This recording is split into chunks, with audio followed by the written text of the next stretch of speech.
How's everybody doing? So just want to touch briefly on signal flags.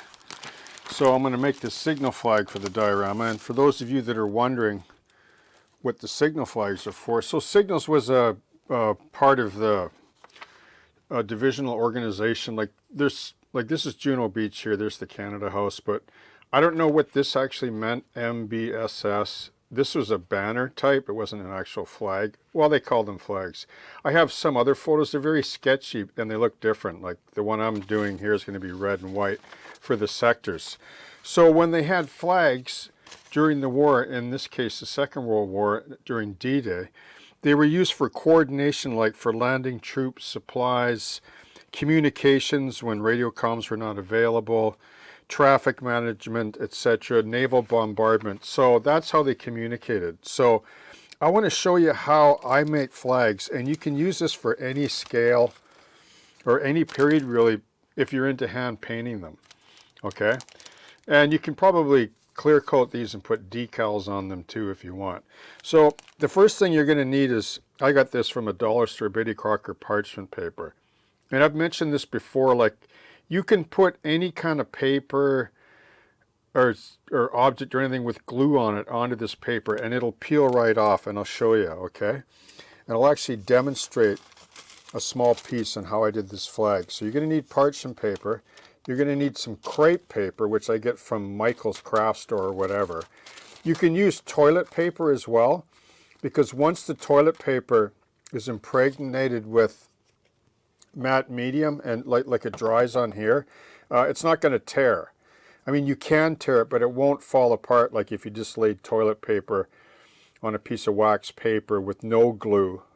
Like I just say glue, but this is actually a binder. It's matte medium, as most of you know. So like you have to be careful with toilet paper because it comes apart easily. But once this dries and you peel it off, like here, I'll show you. So here's a sample piece. So this is the crepe paper that I put on, okay? And I'll show you how I do it because it's really easy to do. So I'll just cut a piece like this. Just say this is a small flag, but you want to make it larger, okay?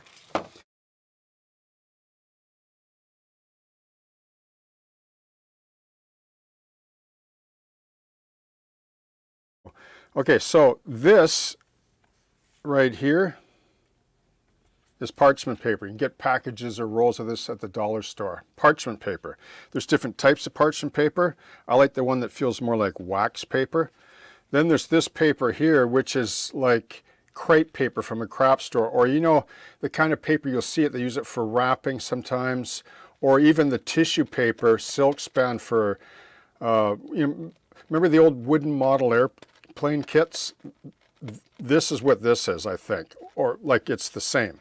And they used to put it on, like they spray it with water and it shrinks and tightens up, and they could put dope on it. But I like this because it's, you know, it has a toughness. However, you can use toilet paper. This is double ply, and it's pretty tough too, but not as tough. See how it tears? But I'm going to show you that you can do it with both. So I wet the whole brush down with water, and then I just blob into the matte medium like this.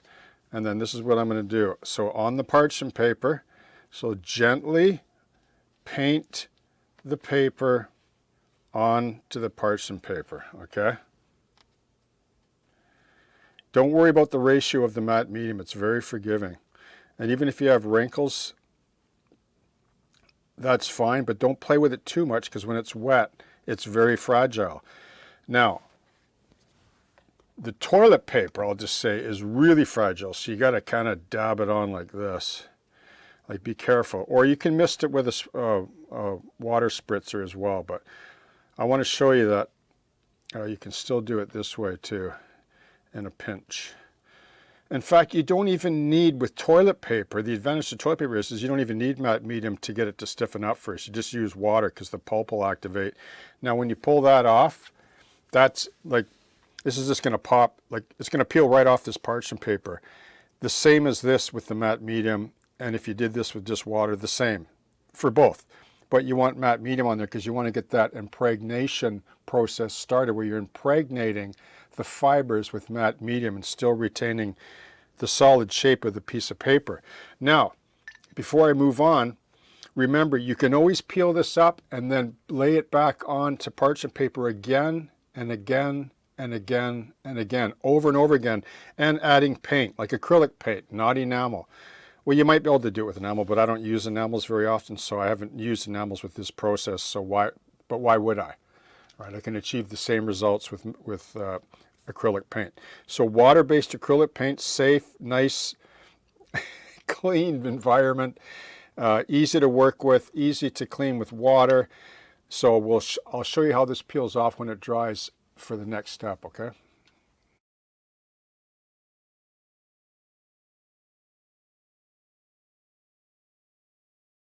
So once it's dry, you can just like don't peel it off, paint your colors on. Like just map out your map or your banner and then paint them by hand. And I just use water-based Vallejo. I wouldn't use enamels for this because of, you know, you're dealing with acrylics here. So I use this aged white, and then with this red I added a bit of NATO brown because I want to highlight this flag, so I want it to initially be darker. And then I'll use this for the highlight for the tops of the folds. And then I'll use pure white or a more whiter white, if I can use that term, for the top of the folds on the white section of the flag as well when I shape it, okay? So here's another cool thing. Let me just show you. So this is the flag I'm working on. Let's put that aside for a sec. So once you paint it, you can literally just peel it off. Like if you're really gentle, like look how it goes right through to the other side. See the paint? It's pretty cool, isn't it? That's the matte medium for you. So once you peel this off, that's the parchment paper, which you don't need anymore. Now look at that beautiful thin scale flag. Isn't that nice? The one thing about model flags is they're always too thick. Now I can take this now, okay? Watch this. I can take this now and I can re-soak this flag. Now that the paint is dry, I can basically re-soak it down. And then I can just start introducing, like modeling creases and things into the flag and just shape it. Like I can constantly shape this flag like indefinitely, like until I'm happy with it. Okay? So that is how I do flags. And this one here will be one of the signal flags. I haven't peeled off the parchment paper. See that? Because I don't want to take it off yet because I got to trim this up a little bit more, and then I'm going to put a seam into this. I'm going to add some ropes, like some hanger ropes for this. I mean, this may have been made by the Navy, but probably Signal Corps, and they probably would have been really crude, or some of them they would have been quite, you know, conventionally done or whatever with rope fastenings and so on. Okay, so that's how I do that, and it's really cheap to do. It's fun, and you can weather the flags. You can coat them with gloss, coat them with flat, semi-gloss, all day long with acrylics, and make up some really, really impressive flags for your dioramas, etc. Okay.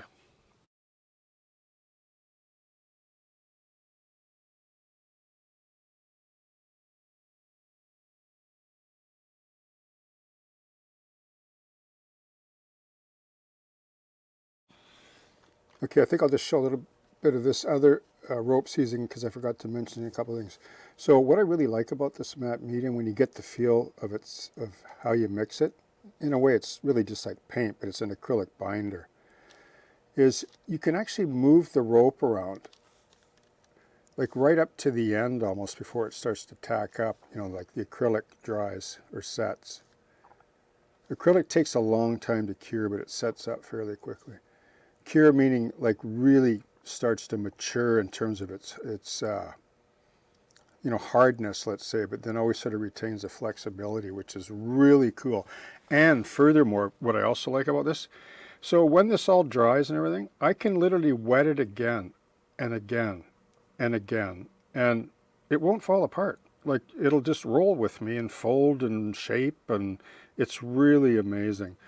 Now, here's what I wanted to mention. Now, when you're done with your flag, if you want, you take a wider brush, paint it with satin varnish or matte or gloss, and you can put decals on this.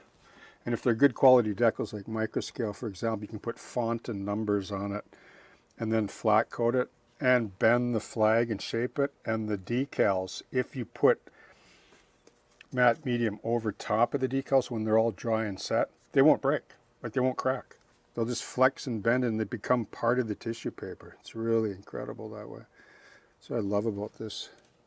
Almost makes you want to get into the hobby of flags or the art of flag making. There's people in the wargaming, you know, like modelers in the wargaming, like the historical wargaming Civil War, that do unbelievable flags. That's where I learned how to do this, actually. It was from my wargaming historical figure painting days back when I was in my 20s. Okay, so that should work out pretty good. Then I'll roll that over, and then what we'll do is we'll do some shaping. We'll put it on the pole. I can show you the pole that I made as well.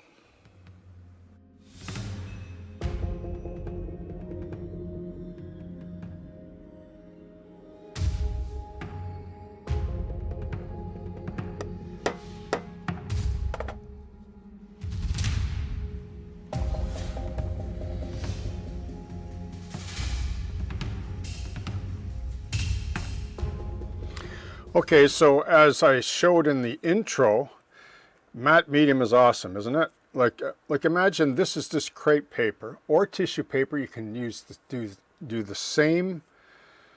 You can use the same method on almost any kind of paper, but obviously the most delicate paper to start out with is the best because it'll be the most flexible, like this. Like I can crush this in my hand, right?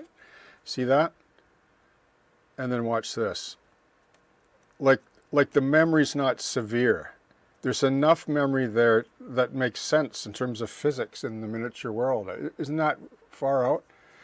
So that's matte medium, okay? Like remember, so all through my channel you hear me preach about this, and I know I sound preachy with it, and I'm sorry if I do, but I gotta tell you, every modeler at any stage of the game, whether you're a beginner, intermediate, advanced, master, whatever, you have to have a bottle of this in your kit and learn to use it because it's your friend. I mean, is there any other way? Like you try to do that with PVA. PVA is too stiff and it goes brittle and cracks. Matte medium will never go stiff or crack. It stays fluid. That's the beauty of it because it was designed for artist canvas, etc. And it's acrylic. Actually, it's a binder for acrylic paints and everything. But hey, Francois Verlinden, Bob Letterman, Louis Pruneau, they were the ones that really pioneered matte medium in the use of military model dioramas, etc. And I've always used it ever since, and it never fails. Okay, so nan red, nan white. Isn't that cool?